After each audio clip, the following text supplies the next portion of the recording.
నమస్తే నారాయణ, బాగున్నారు కదా? మరి దేవుడు మీది సొంత ప్రజెంట్ మీరు ఎక్కడ ఉన్నారు?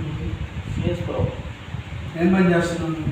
బాగా జరుగుతుందా? ఏం లేదు, కొన్ని విషయాలు చెప్పాలని చాలా రోజులుగా అనుకుంటా ఉన్నా. ఈ రోజుకి సమయం మనకు అనుకూలపడింది. యేసుక్రీస్తు గురించి బైబిల్లో ఉన్నటువంటి వాక్యాలు మీతో పంచుకోవాలని అనుకుంటున్నాను. మీకు ఇష్టమే కదా? ఇష్టమే కదా? మీరు యేసు ప్రభువుని నమ్ముకోవటం ద్వారా మనకు కలుగుతున్న ప్రయోజనాలు ఉన్నాయి. వాటిలో కొన్ని విషయాలు చెప్తాను. ఒకటేనంటే, యేసు క్రీస్తు మన కొరకే రక్తం చిందించాడు. ఆయన ఆఖరి బుట్టు వరకు తన రక్తాన్ని కార్చాడు. ఆయన నమ్ముకున్నప్పుడు ఆయన రక్తం మన పాపముల నుండి కడిగి పరిశుద్ధపరిచి పవిత్రపరుస్తాడు. అది ఫస్ట్. సెకండ్, యేసు నామము ద్వారా, అది అన్ని నామముల కన్నా పై నామము, ఉన్నతమైన నామము, బలమైనటువంటి దుర్గము. ఆయన నామంలో దయ్యాలు వదిలిపోతాయి.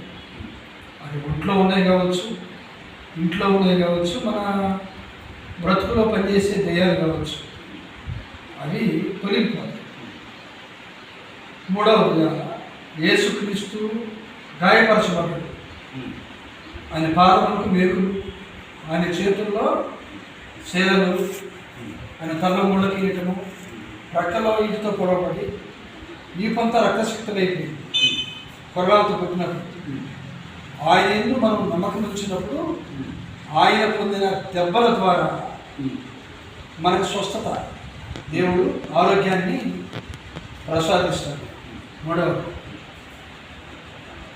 ఏ వ్యాధిని సరే, డాక్టర్లకు అందుపట్టినటువంటి జబ్బులు కానీ, వాళ్ళ వల్ల నయము కానిటువంటి వ్యాధులు కూడా బాగు చేసే శక్తి యేసుక్రీస్తు పొందిన దెబ్బల ద్వారా మనకు స్వస్థత అని వ్రాయబడింది బైబిల్. అది మూడవది. నాలుగవది, యేసుక్రీస్తు మహిమలో మన అవసరాలు తీర్చబడతాయి.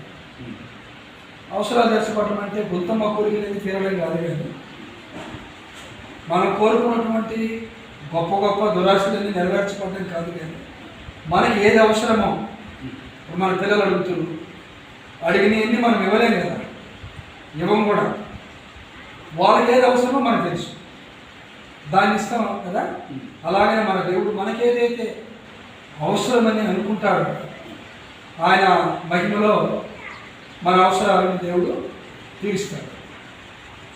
ఇక ఫైనల్గా ఐదవది, యేసు యోహాను సువార్త 14:6 నేనే మార్గము, నేనే సత్యము, నేనే జీవము, నా ద్వారా తప్ప తండ్రి వద్దకు ఎవరు రాడు అని చెప్పినాను. కాబట్టి ఆ యేసు నమ్ముకున్నప్పుడు మనిషి ఏ రోజుకైనా కానీ మరణించక తప్పదు. ఈ కట్టె అంటే మన శరీరం అనేది మట్టి, లోన ఉన్నటువంటి ఆత్మ అనేది చావదు. అది స్వర్గానికన్నా చేరుకోవాలా, నరకానికన్నా వెళ్ళాలి. కానీ యేసు నమ్మి ఆయన మాటకు లోబడి ఆయన ఇష్టంగా బ్రతికి మరణం వరకు నమ్మకంగా ఉండి చనిపోతే, ఈ కట్టె మట్టి అయిపోయినా, ఈ కట్టె శరీరం అనేటువంటి ఈ కట్టె మట్టి అయిపోయినా మనలో ఉన్నటువంటి ఆత్మ దేవుడు స్వర్గాన్ని ఇస్తాడు. నా ద్వారా తప్ప తండ్రి వద్దకు ఎవడు రాడు అని అనగలరు. కాబట్టి ఇప్పుడు నేను చెప్పినటువంటి ప్రయోజనాలు ఉన్నాయి యేసు నమ్ముకుంటే. ఒకటి, పాప క్షమాపణ. 2, విడుదల. 3, స్వస్థత. 4, అక్కర్లు తీర్చబడతాయి. 5, స్వర్గస్థులు అవుతారు మరణించిన తర్వాత. ఇక నరకం అనేది ఉండదు, దాన్ని తప్పిస్తుంది. కాబట్టి అదే ఈ మాటలు మీతో పంచుకోవాలని చాలా రోజులుగా అనుకుంటా ఉన్నాను. ఈరోజు మనకు సమయం అనేది దొరికింది కాబట్టి విన్నందుకు గ్రహించు, ప్రభువునికి నీ జీవితాన్ని అర్పణించు, ప్రభుని వెంబడించు, ప్రభువును నమ్మకంగా జీవించు. దేవుని కృప నీ కుటుంబానికి, నీకు, నీ భవిష్యత్తు అటువంటి కృప దేవుడు మనకు అనుగ్రహించింది. ఇంతవరకు మాట్లాడినందుకు వందనాలు. Thank you very much. కళ్ళు మూసుకొచ్చిన ప్రార్థన చేస్తాను.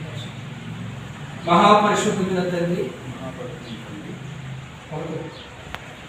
జీవాధిపతి, నీ స్తోత్రములు, వందనములు చెల్లించుకుంటూ ఉన్నా. నా సహోదరుడు, నీ కుమారుడు వెంకటనారాయణకు నీ సువార్త ప్రకటించాను, నీ మాటలు వారికి బోధించాను. నీ కుమారుడు విన్నాడు, వినడం మాత్రమే కాకుండా ఎన్న వాటిని గ్రహించి వాటిని లోబడి తన జీవితాన్ని నీకు సమర్పించుకునే భాగ్యము ఆయనకు దయచేయండి. పాప క్షమాపణ, విడుదల, స్వస్థత, అక్కర్లు తీర్చబడడం, నిత్య జీవం, ఈ 5 ప్రయోజనాలు నీ బిడ్డకు కలగాలని మనసారా నేను కోరుకుంటూ నీకు ప్రార్థిస్తూ ఉన్నాను. సహాయం చేయి.